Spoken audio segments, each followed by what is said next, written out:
கடைசியில அண்ணா அண்ணிக்கிட்ட கையெடுத்து கும்பிட வேண்டிய சூழ்நிலை வந்துருச்சேன்னு நினைச்சு கவலைப்படுறீங்களாப்பா? எல்லார்கிட்டயும் பணிஞ்சு போறோமேன்னு தோணுதாப்பா? அதெல்லாம் இல்லாத்தா, நான் அதெல்லாம் நினைச்சு கவலைப்படல. நான் வருத்தப்படுறதே உன்னைய பத்தி தான். இந்த ஒரு கல்யாணம் நடக்கிறதுக்குள்ளேயே நீ எம்புடு போராட்டத்தை பார்த்துட்ட. எல்லாரும் உன்னைய ரொம்ப நோக்கடிச்சிட்டாங்கம்மா. அம்மாடி, உனக்கு திருட்டு பட்டம் கட்டி வேலையை விட்டு துரத்தி உன்னை பாத்ரூம் கழுவ வச்சு அதை என் கண்ணால பார்க்க வச்சு எம்பிட்டு கஷ்டப்படுத்திட்டாங்கம்மா உன்னைய. இந்த ஒரு நாளுக்காக தானம்மா நீ அவ்வளவு பாடுபட்ட. வழக்கமா பெத்தவங்க பிள்ளைகளை பார்த்து உன் வயசு என் அனுபவம்னு சொல்லுவாங்க. ஆனா என்னோட இத்தனை வருஷத்துல இந்த ஒரு கல்யாணத்தை பண்ணி வைக்க நான் பட்ட பாடு, நல்லது கெட்டது, நம்பிக்கை, துரோகம், அசிங்கம், அவமானம், இது எல்லாத்தையும் நீ உன் வயசுக்கு அனுபவிச்சிருக்கமா.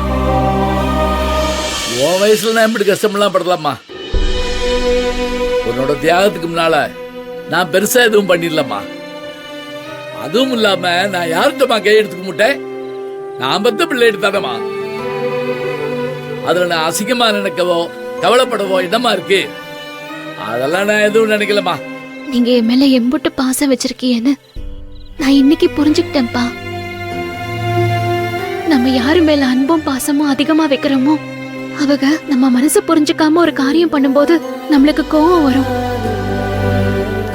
அந்த கோவந்தே உங்களுக்குள்ளயும் இருந்திருக்குன்னு நான் புரிஞ்சுக்கிட்டேன்ப்பா.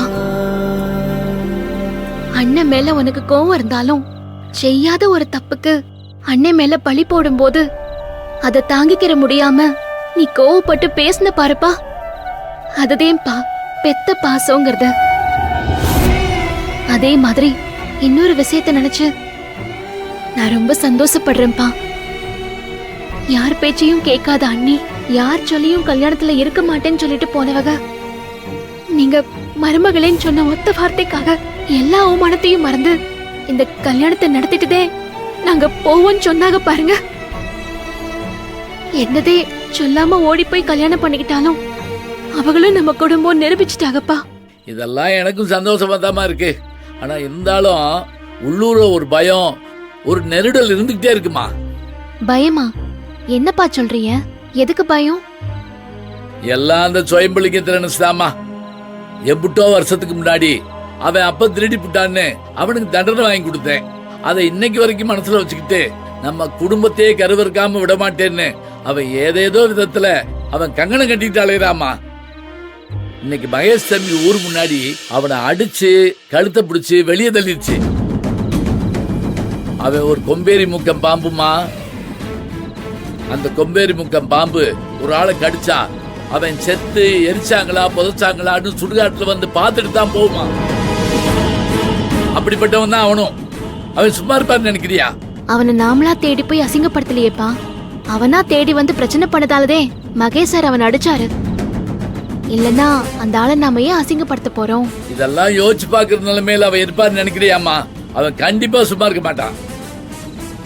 பிடிக்கையில் இருந்த கோயில் கால வெறி பிடிச்சு ஊர் சனத்தை நாசம் பண்ற மாதிரி இன்னைக்கு நடந்த அவமானத்தை மனசுல வச்சுக்கிட்டு நம்மள வேரோடையும் வேரடி மண்ணோடையும் அழிக்கணும்னு வெறி பிடிச்சு அழைஞ்சிக்கிட்டு இருப்பான். அவன் மூலமாவோ இல்ல வேற யார் மூலமாவோ இந்த கல்யாணம் தடைப்பட்டு போயிருமோன்னு பயமா இருக்குமா. நம்ம குலசாமி வில்லுகாப்பிள்ளி கற்பந்தா எந்த பிரச்சனையும் வராம இந்த கல்யாணத்தை நல்லபடியா நடத்தி கொடுக்கணும்னு நான் வேண்டிக்கிட்டு இருக்கேம்மா. இத்தனை நாளா நீ பட்ட கஷ்டம் வீணா போயிடக்கூடாதுன்னு தவிச்சுக்கிட்டு இருக்கேம்மா. உங்க கஷ்டம் எல்லாம் வீணா போகாதுப்பா. நீங்க கவலைப்படாதீங்க. அந்த ஜொயம்புலிங்கம் இல்ல யார் வந்தாலும் இந்த கல்யாணம் நடக்கும். நான் நடத்தி காட்டுவேன். Anandhi uncle, I am very sorry. எனக்கு எப்படி சொல்றதுன்னே தெரியல. ரொம்ப எம்பரேசிங்கா இருக்கு. இவ்வளவு தூரம் வந்ததுக்கு அப்புறம் இப்படி எல்லாம் நடக்கும் நான் யோசிக்கவே இல்லை. I am really sorry. தம்பி என்னமா சொல்லுது? எனக்கும் ஒண்ணும் புரியலப்பா. என்னாச்சு தம்பி? என்ன பிரச்சனை? ஏன் இப்படி பதட்டமா இருக்கீங்க? உங்களை நான் இப்படி பார்த்ததே இல்லையே. இல்ல ஏதாவது பிரச்சனையா? எதா இருந்தாலும் தயங்காம சொல்லுங்க தம்பி. அது மாம்க்கு ஏதோ வீசிங் ப்ராப்ளமா, ஹாஸ்பிட்டல் அட்மிட் பண்ணிருக்காங்க.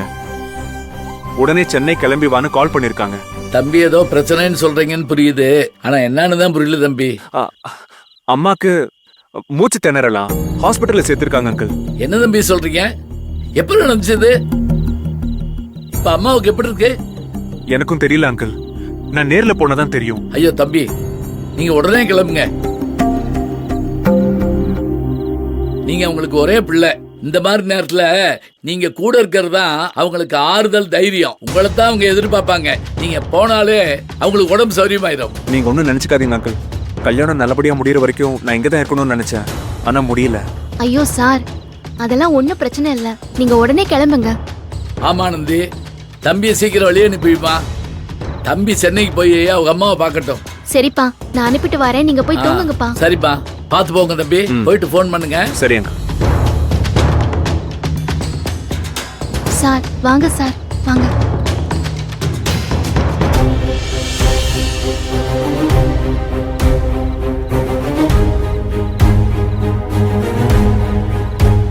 சார், என்ன சார் சொல்லிட்டீங்களா? சொல்லிட்டேன் அன்பு. அப்ப நான் கிளம்புறேன். சார், இப்போ நீங்க இவ்வளோ டென்ஷன்ல கார் ஓட்டிட்டு போறது சேஃப் இல்ல. நான் வேணா டிரைவ் பண்றேன், வாங்க. அன்பு, என்ன விளையாடுறியா? கொஞ்சம் இப்படி வாய.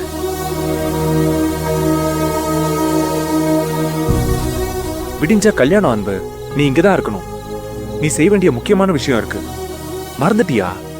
சார், அதை பத்தியெல்லாம் யோசிக்க நேரம் இல்ல. நீங்க வாங்க சார். அன்பு, எனக்கு ஒரு பிரச்சனையும் இல்ல. கொஞ்சம் நர்வஸா இருக்கேன், அவ்வளவுதான். அது டிராவல்ல சரியாயிடும். கூட மித்ரா இருக்கல்ல, I'll manage it. இப்போ என்ன கேர் பண்றதை விட நீ இங்க இருக்கிறதா முக்கியம். யாரால எந்த பிரச்சனை வரும்னே தெரியல. நீ இங்க இருந்தாதான் ஒரு சப்போர்ட்டா இருக்கும். அது மட்டும் இல்ல அன்பு, உங்க பிரச்சனையும் நாளையோட முடியணும். சென்னை வரும்போது நீயும் ஆனந்தியும் ஜோடியா தான் வரணும். சார், நேரம் ஆகுது.